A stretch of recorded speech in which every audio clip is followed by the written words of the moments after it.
मंत्री गिरीश महाजन यांनी एकनाथ खडसे आणि लेखक अनिल थत्ते यांना अब्रूनुकसानीची नोटीस पाठवली।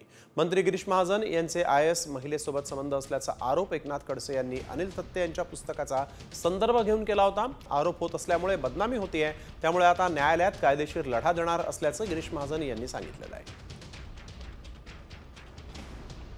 तर आपण बघतोय महाजनांनी थेट खडसेंना अब्रूनुकसानीची नोटीस पाठवलेली आहे। सोबतच पत्रकार अनिल थत्तेंना देखील ही अब्रूनुकसानीची नोटीस बजावण्यात आलेली आहे। IAS महिलेशी संबंध असल्याचा आरोप या दोघांनी केला होता आणि त्यामुळे बदनामी झाल्याचा आरोप करत गिरीश महाजनांनी खडसे आणि थत्तेंना नोटीस पाठवलेली आहे। त्यामुळे खडसे आणि महाजनांमधला वाद काही केल्या क्षमत नाही असंच सध्या तरी दिसतंय।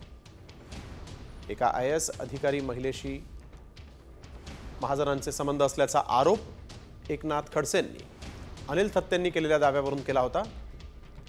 नेमका खडसेंनी असा काय आरोप केला होता महाजनांवर, पाहूयात। 1 वाजेनंतर एका IAS अधिकाऱ्यांना त्यांनी 100 वेळा फोन केले। आता हे गिरीश महाजनांचे जे IAS अधिकाऱ्यांची आणि यांची गोष्ट आहे, हे सर्वश्रुत आहे, उभ्या महाराष्ट्राला माहिती आहे, आजचं नाही आहे। हे कित्येक वर्षापासून ही चर्चा महाराष्ट्रामध्ये सुरू आहे आणि ते अधिकारी कोण आहे हे सर्वांना श्रुत आहे, मलाही माहिती आहे, सर्वांनाच माहिती आहे। पण एखाद्या अधिकाऱ्याचं नाव घेणं योग्य होणार नाही असं अनिल थत्तेसुद्धा बोललेत। आणि मला वाटतं की असे जे मंत्री आहेत जे IAS अधिकाऱ्यांना फोन करतात असं अनिल थत्तेंचा आरोप आहे, त्यात जर तथ्य असेल त्यांना मंत्रिपदावर आणण्याचा काय अधिकार आहे? नैतिकता आहे की नाही काहीतरी?